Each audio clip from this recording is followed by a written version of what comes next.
A New York Times bestseller, Where Good Ideas Come From, by Steven Johnson. The Natural History of Innovation. In his introduction, Steven Johnson states that this is a book about the state of innovation. According to Webster's Dictionary, innovation is defined as the introduction of something new. Johnson has a twist on the definition of innovation.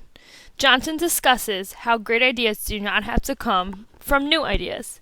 In his novel, he discusses all different possibilities of creating new ideas. Johnson believed evolution advances by taking reliable sources and putting them with new ones. The example of this was when Stephen Jay Gould created sandals made from recycled tile materials. Johnson discusses a term called adjacent possibilities. To understand what this term is, think about an adjacent angle. The angle needs two adjacent sides to be considered an adjacent angle. Johnson believes a good idea needs support to be a great idea. Everyone has their own version of adjacent possible. There are always new ways of breaking out of standard routines. Individuals just need to discover this on their own. There are many different names to describe a good idea. Some people may refer to a good idea as a spark, brainstorm, light bulb moment, or a flash.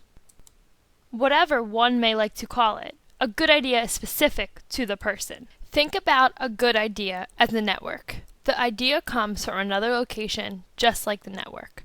Other people are able to access this good idea and expand on it, just like others are able to access a network. The network needs to be densely populated.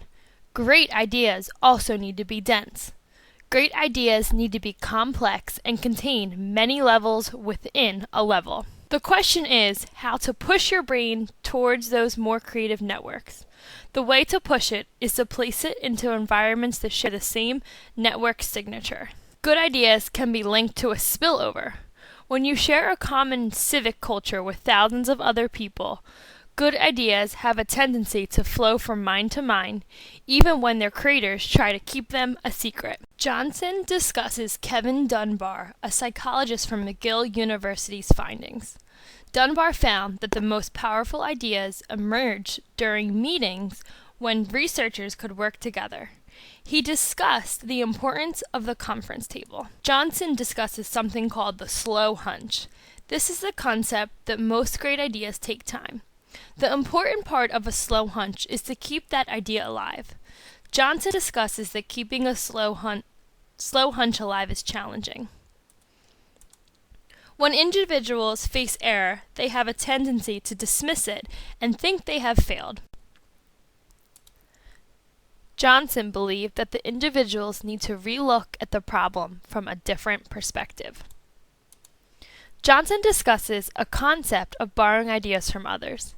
The example that Johnson uses is Gutenberg and the printing press. Gutenberg's idea for the printing press came from a Chinese blacksmith. The word exaptation was used in an essay by Stephen Jay Gould and Elizabeth Vera.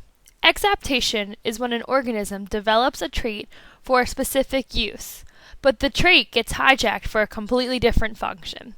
The example of this was bird feathers. Bird feathers were first used for temperature. Now they are used for controlling airflow. Johnson discusses how genres are the platform for the creative world. The example that Johnson talks about is Twitter. He states that the founders used the same platforms that the YouTube and Facebook founders did. It's not that the network itself is smart, but it's that the individuals get smarter because they are connected to the network. Error can cause individuals to panic. However, error does not have to be considered a bad thing. Learn from your errors and make them into great ideas. The ideas from this presentation come directly from the work of Steven Johnson. For more information on this topic, please visit the book Where Good Ideas Come From. Thank you.